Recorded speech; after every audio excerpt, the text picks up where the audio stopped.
السلام علیکم، کیسے ہیں آپ سب؟ امید ہے آپ سب بالکل ٹھیک ہوں گے۔ آج جو کہانی میں آپ سے شیئر کرنے جا رہی ہوں اس کا ٹائٹل ہے بے وقوف سپیرا۔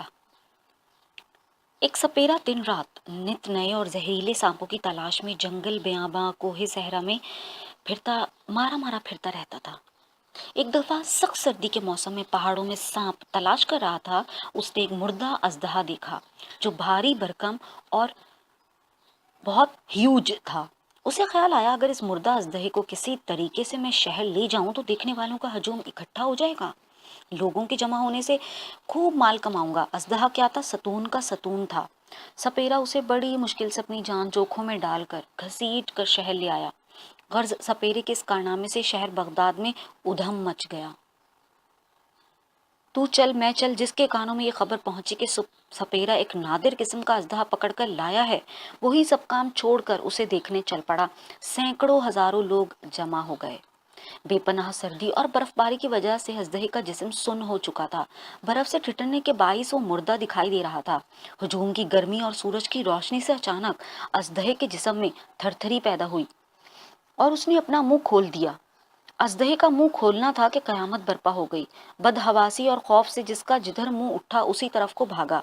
جوں جوں آفتاب کی گرم دھوپ اژدہے پر پڑتی تھی تو اس کے جوڑ جوڑ اور بند بند میں زندگی نمودار ہوتی تھی۔ مارے دہشت کے سپیرے کے تو ہاتھ پاؤں پھول گئے۔ اس نے جی میں کہا، یہ کیا غضب ہو گیا؟ یہ پہاڑ سے میں کس آفت کو اٹھا لایا؟ اپنے ہاتھوں اپنی موت بلا ڈالی۔ ابھی وہ بھاگنے بھی نہ پایا تھا کہ اژدہے نے اپنا غار سا منہ کھول کر اس کو نگل لیا۔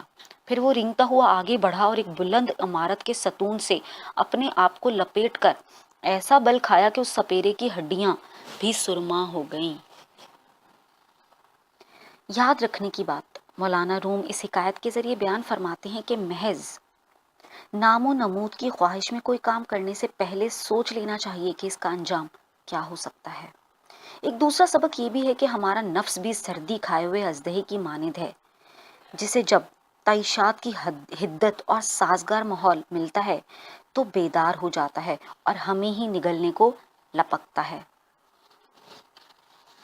امید ہے آپ کو یہ سٹوری پسند آئی ہوگی اور اس سے آپ کوئی نہ کوئی سبق لے کر اپنی زندگی میں خود کو نمود و نمائش سے دور رکھنے کی کوشش کریں گے۔ اس کے ساتھ اجازت چاہتی ہوں۔ Thank you so much.